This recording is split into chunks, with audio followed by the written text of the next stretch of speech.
How's it going, everybody? This is Maxwell McGee here at the San Diego ComicCon. We're checking out Capcom's booth, where I'm talking with Capcom Special Advisor Seth Killian. Seth, always a pleasure. Thank you for joining us. Nice to see you. So we're checking out Ultimate Marvel vs. Capcom 3. A lot of fans at home excited about this. What are you guys officially showing off here today? Well, let's say this. Who do we have playable here today? How about that? Well, of course, we've got the entire returning cast, but we've also got 4 new characters playable here today. On the Marvel side, we've got Hawkeye, Ghost Rider, one of my personal favorites, Firebrand from the Ghost and Goblin series, sort of one of the guys who plagued Arthur on his quest, probably the most annoying enemy in the whole game, and he's quite annoying here as well. And then, of course, Strider Hiryu, one of the most popular characters, one of our biggest fan requests. He's back as well. Very much in tune with his Marvel vs. Capcom 2 incarnation. All right, very nice. So, obviously, in addition to the characters that you're showing off here today, there's also been a few leaked images of some other characters. Can you comment at all about that? To quote Seinfeld, that maybe people don't remember, they are real and they are gorgeous. We're not prepared to talk at length about those guys right now, but they're out there, and pretty proud of the characters, so hoping we can let people get hands-on with those in the coming time. But right now, this is what we got to show you, and we'll go from there. All right, fair enough, fair enough. So what we can talk about is changes to XFactors. I understand it's going to be tweaked. It's going to be just a little bit different this incarnation. What can you tell us about that? So overall, the damage on XFactor is going down a little bit, and it's also been sort of normalized across the board for all characters, so it's not going to be that somebody's getting a particularly large boost versus other characters. But the big thing is that you can now activate XFactor in the air. That's kind of nerdy for people that don't follow Marvel vs. Capcom 3 closely or didn't play the original Marvel vs. Capcom 3. But it really makes a big difference. It not only lets your air combos become really a lot crazier, it also allows you defensively to escape some situations that came up in the original one that were really nasty. Now you can XFactor your way out of those if you need to. I also noticed in the release trailer you guys were showing off certain characters such as Ryu and his Super Hadouken. I saw it bouncing off the wall. Spencer seemed to have a new dive attack. Are all the previous roster members going to be getting little tweaks and changes in this release? So short answer is nobody is immune from the world of changes. So in this build, there are many characters that do have those kinds of changes. We're letting people figure those out on their own right now. Some characters, as you saw, will have brand new moves, even new super moves and things like that. Other characters will get more subtle tweaks. And that's the way it is right now. Again, the game's still in development, so it may change over time. Things may shift. But we're probably not going to take new moves away that we made, especially the moves you've seen already. I don't think are going to go anywhere.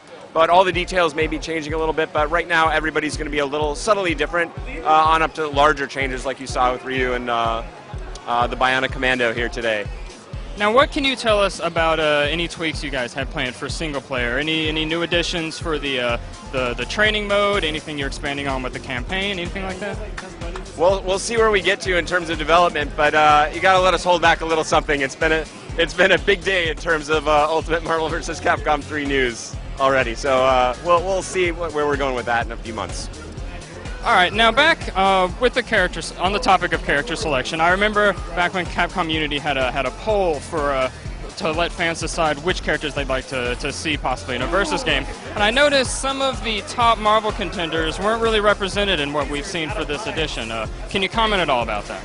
Well, sure. I mean, there's a few points. One, although we looked at that poll very closely and it had a lot of votes and activity, so we respected the results, but that wasn't actually an official Capcom poll. It was on Capcom Unity, but just put up there by a fan. That doesn't mean it doesn't count, but in the past what we've done before is to have a poll where we say, hey, if you guys tell us which character you want from this list, we'll actually put them in the game. We did that with Street Fighter 4, and we got an actual response, and we followed through with it, and that character was Cammy.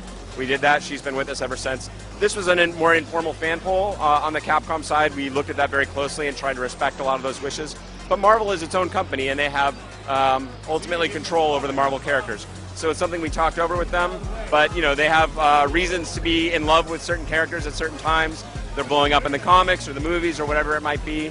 And at the end of the day, even if it's not the character that you were particularly hoping for, we hope people will give the character a chance and actually play them, because that's where the fun is. And the characters that I've ended up playing most in Marvel vs. Capcom 3 and having the most fun with weren't the characters that I was excited about necessarily as characters, but they just turned out to be a lot of fun. And so I think people may have that same experience.